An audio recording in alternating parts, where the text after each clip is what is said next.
नमस्ते। आज हम जॉन मेडिना की किताब ब्रेन रूल्स के कुछ हिस्सों पर बात करेंगे। मतलब ये समझने की कोशिश करेंगे कि हमारा दिमाग आखिर काम कैसे करता है। हाँ, और कमाल की बात ये जैसा आपने कहा कि दुनिया की सबसे जटिल मशीन तो है हमारे पास, पर कोई यूजर मैनुअल साथ नहीं आया। बिल्कुल। तो मेडिना की किताब इसी यूजर मैनुअल की कमी थोड़ी पूरी करती है। उन्होंने दिमाग के कुछ नियम बताए हैं, करीब 11 नियम। सही, और हर नियम को समझाने के लिए उन्होंने बड़ी अच्छी उपमाएं मतलब मेटाफोर्स इस्तेमाल की हैं। हाँ, और आज हम इन्हीं मेटाफर्स के सहारे इन नियमों को समझेंगे ताकि याद रखने में आसानी हो और हम अपने दिमाग को बेहतर तरीके से इस्तेमाल कर सकें। बिल्कुल, तो शुरू करें। हाँ, पहला नियम है व्यायाम, एक्सरसाइज। किताब कहती है कि फिजिकल एक्टिविटी मतलब हिलना डुलना दिमाग की ताकत बढ़ाता है। हम्म। और मेटाफर है, दिमाग एक स्मार्टफोन जैसा है और कसरत उसकी चार्जिंग केबल। क्या बात है, ये तो बहुत सही मेटाफर है, जैसे बिना चार्जिंग के फोन एकदम। थप्पड़ जाता है। हाँ बिल्कुल। वैसे ही बिना फिजिकल एक्टिविटी के दिमाग की भी बत्ती गुल हो सकती है। मतलब सोचने समझने की रफ्तार कम हो जाती है। रिसर्च तो ये भी कहती है कि कसरत से दिमाग में नए सेल्स बनते हैं। हाँ। हाँ, तो सीधी सी बात है, दिमाग को चार्ज रखना है तो रोज थोड़ा हिलना डुलना तो बनता है। ठीक है, चार्जिंग केबल तो हो गया, हम्म। पर फोन को जैसे कभी कभी रीबूट भी करना पड़ता है ना, हाँ, दिमाग के लिए ऐसा कुछ। बिल्कुल। यही आता है दूसरा नियम, नींद। स्लीप। मेडना कहते हैं कि नींद यादों को पक्का करती है और प्रॉब्लम सॉल्विंग में मदद करती है। और इसका मेटाफर? नींद है कंप्यूटर का सेव बटन। हाँ, मतलब अगर सेव नहीं किया तो सारा काम गया। है ना। हाँ, नींद की कमी से फोकस करना मुश्किल होता है, नई चीजें सीखने में दिक्कत आती है, हमारी क्रिएटिविटी पर भी असर पड़ता है।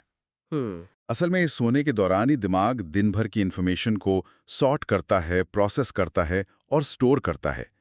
तो नींद को हल्के में लेना मतलब अपना जरूरी डेटा खोने का रिस्क लेना है। ये बात तो ध्यान रखनी होगी।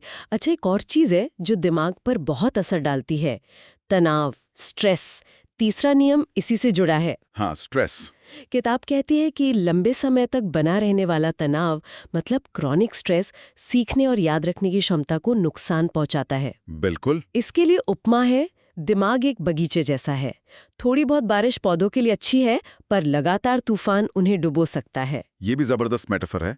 देखिए, थोड़ा बहुत स्ट्रेस तो ठीक है, वो हमें फोकस करने में मदद भी कर सकता है कभी कभी। अलर्ट रखता है। हाँ, जैसे एग्जाम से पहले थोड़ा होता है। हाँ। लेकिन अगर तनाव लगातार बना रहे तो वो दिमाग के मेमोरी सेंटर हिप्पोकैम्पस को नुकसान पहुंचा सकता है। तो जरूरी है कि स्ट्रेस को कंट्रोल में रखा जाए, वरना ये हमारे दिमागी बगीचे को उजाड़ सकता है। सही कहा। अब आते हैं चौथे नियम पर, वायरिंग। ये कहता है कि हर किसी का दिमाग थोड़ा अलग तरह से बना होता है, सबका कनेक्शन अलग। हाँ, वायरिंग सबकी यूनिक होती है।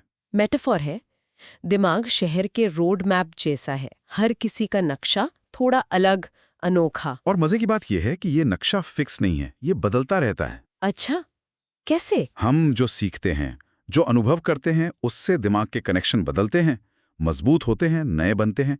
मतलब हम अपने दिमाग को लगातार रीवायर कर सकते हैं एक तरह से। वाह, तो हर दिमाग खास है और उसमें बदलाव की गुंजाइश हमेशा है। बिल्कुल। तो दिमाग अनोखा है, बदल सकता है, लेकिन क्या ये एक साथ कई काम कर सकता है? मल्टीटास्किंग। यहीं पर आता है पांचवा नियम, ध्यान, अटेंशन। और जवाब है नहीं। दिमाग मल्टीटास्किंग में अच्छा नहीं है। अच्छा, पर हम तो करते रहते हैं। हाँ, कोशिश करते हैं, पर दिमाग असल में एक काम से दूसरे पर तेजी से स्विच कर रहा होता है, वो एक साथ फोकस नहीं कर पाता। मेटाफर है, ध्यान एक स्टेज स्पॉटलाइट की तरह है। Stage spotlight. हाँ, जो एक बार में एक ही एक्टर या एक ही जगह पर रोशनी डालती है। अगर आप उसे फैलाने की कोशिश करेंगे तो रोशनी कहीं भी ठीक से नहीं पड़ेगी, धुंधली हो जाएगी। बिल्कुल, मल्टीटास्किंग से गलतियां ज्यादा होती हैं, काम की क्वालिटी गिरती है। तो फंडा यह है, एक वक्त पर एक काम पर फोकस। फोकस की बात हुई तो याददाश्त की बात भी जरूरी है। छठा नियम, याददाश्त। किताब में लंदन के टैक्सी ड्राइवरों का उदाहरण है। हाँ, बड़ा मशहूर उदाहरण है वो। उन्हें पूरे शहर का नक्शा याद रखना पड़ता है और इससे उनकी याददाश्त बेहतर होती जाती है। मेटाफर है, याददाश्त एक जीपीएस की तरह है। जीपीएस। हाँ, जितना ज्यादा इस्तेमाल करेंगे उतना बेहतर और डिटेल्ड होता जाएगा आपका दिमागी नक्शा। सही बात है। मतलब याददाश्त कोई पत्थर की लकीर नहीं है, उसे आप ट्रेन कर सकते हैं। दोहराने से, रिकॉल करने से, जानकारी को अलग अलग तरीकों से जोड़ने से मेमोरी मजबूत होती है। जैसे जीपीएस बार बार यूज करने से रास्ते बेहतर बताता है ना, हाँ। दिमाग का भी वही हिसाब है। प्रैक्टिस मेक्स परफेक्ट, या कम से कम बेहतर। और सीखने को बेहतर बनाने के लिए क्या सिर्फ दोहराना काफी है? 7वां नियम कहता है नहीं, हमारी सारी इंद्रियां, सारे सेंसेस मिलकर सीखने में मदद करते हैं। ये है संवेदी एकीकरण, सेंसरी इंटीग्रेशन। हाँ, यानी मल्टी सेंसरी लर्निंग। मेटाफर है, दिमाग एक ऑर्केस्ट्रा कंडक्टर जैसा है। अच्छा, ये कैसे? जैसे कंडक्टर सभी वाद्य यंत्रों को मिलाकर एक सुरीला संगीत बनाता है, वैसे ही दिमाग सभी इंद्रियों से मिली जानकारी को मिलाकर एक मजबूत याद या समझ बनाता है। बिल्कुल सही। जब हम किसी चीज को देखते भी हैं, सुनते भी हैं, शायद छूते या सूंघते भी हैं, तो वो ज्यादा अच्छे से याद रहती है। मतलब सीखने के लिए जितने ज्यादा सेंसेस इस्तेमाल हो उतना अच्छा। और इन सेंसेस में भी शायद एक है जो सबसे पावरफुल है, 8वां नियम, दृष्टि, विजन। हाँ, विजन। ये नियम कहता है कि हमें शब्दों के मुकाबले तस्वीरें ज्यादा याद रहती हैं। मेटाफोर, दिमाग कुछ कुछ इंस्टाग्राम जैसा है। इंस्टाग्राम जैसा? मतलब जिसे लंबे लंबे कैप्शन से ज्यादा तस्वीरें पसंद हैं? हाँ, ये बात तो है। हमारा दिमाग विजुअल जानकारी को प्रोसेस करने में बहुत माहिर है। इसीलिए तो स्लाइड्स में तस्वीरें, चार्ट्स, ग्राफ्स इतने असरदार होते हैं। हाँ, टेक्स्ट की दीवार से ज्यादा। बिल्कुल। तो अगर कुछ याद करवाना है तो उसे दिखाइए, सिर्फ बताइए नहीं। Show, don't just tell. Visuals की तरह ही एक और चीज है जो दिमाग पर सीधा असर डालती है, म्यूजिक। नोवा नियम। ओ हाँ, म्यूजिक।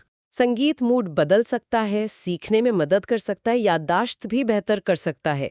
मेटाफर, संगीत दिमाग की भावनाओं के लिए एक प्लेलिस्ट जैसा है। ये भी बढ़िया है। सही गाना हमें जगा सकता है, फोकस करने में मदद कर सकता है या फिर शांत कर सकता है। वो सीधे हमारे इमोशनल ब्रेन से जुड़ता है। तो अपनी जरूरत के हिसाब से सही प्लेलिस्ट चुनना फायदेमंद है। बिल्कुल। वर्कआउट के लिए अलग, पढ़ने के लिए शायद कुछ और, रिलैक्स करने के लिए अलग। अब आते हैं 10वें नियम पर। ये थोड़ा अलग है, लिंग भेद, जेंडर। किताब का कहना है कि औसतन पुरुष और महिला के दिमाग भावनाओं को, तनाव को, याददाश्त को थोड़ा अलग तरह से प्रोसेस करते हैं। हाँ, ये थोड़ा सेंसिटिव टॉपिक हो सकता है। मेटाफर क्या है इसका? 2 अलग ऑपरेटिंग सिस्टम, ऑपरेटिंग सिस्टम। जैसे विंडोज और मैकओएस। हाँ, दोनों पावरफुल हैं, अपनी अपनी जगह अच्छे हैं, पर काम करने का तरीका थोड़ा अलग हो सकता है। देखिए, यहाँ ये समझना जरूरी है कि ये औसतन रुझान है। हर एक मर्द या औरत पर ये लागू नहीं होता। बहुत वेरिएशंस हैं। हाँ, स्टीरियोटाइप नहीं बनाना है। बिल्कुल नहीं। बस ये जानना कि औसतन कुछ बायोलॉजिकल अंतर हो सकते हैं, जिनसे व्यवहार में फर्क दिख सकता है। इन अंतरों को समझना शायद आपसी समझ बेहतर कर सकता है। सही। और अब आखिरी 11वां नियम, खोज, एक्सप्लोरेशन। एक्सप्लोरेशन। हाँ, इंसान, खासकर बच्चे, स्वाभाविक रूप से जिज्ञासु होते हैं। हम खोजबीन करके सीखते हैं। मेटाफर, दिमाग समुद्र तट पर एक छोटे बच्चे जैसा है, अच्छा। जो हर चीज को छूकर, उठाकर, मुंह में डालकर देखता है। हाँ, कुछ वैसा ही। मतलब कोशिश करके, प्रयोग करके, खुद अनुभव करके सबसे अच्छा सीखता है। बिल्कुल। हम सवाल पूछने, नई चीजें आजमाने और हाँ, गलतियां करने के लिए बने हैं। जिज्ञासा ही सीखने की असली चाबी है। अगर दिमाग को एक्टिव रखना है तो हमेशा कुछ नया सीखते रहना, खोजते रहना जरूरी है। तो ये थे दिमाग के 11 नियम और उनके ये दिलचस्प मेटाफर्स। ये हमें याद दिलाते हैं कि अपने दिमाग को बेहतर तरीके से समझने और इस्तेमाल करने के कितने सारे प्रैक्टिकल तरीके हैं। संक्षेप में कहें तो अगर हम अपने दिमाग का ध्यान रखें, उसे कसरत दें, आराम दें, फोकस करना सिखाएं, उसे नई चीज़ें सीखने दें, उसकी जिज्ञासा को जगाए रखें, तो वो हमें इनाम में बेहतर सोच, तेज याददाश्त और एक ज़्यादा भरपूर जिंदगी देगा। और जाते जाते अपने सुनने वालों के लिए एक सवाल छोड़ जाते हैं।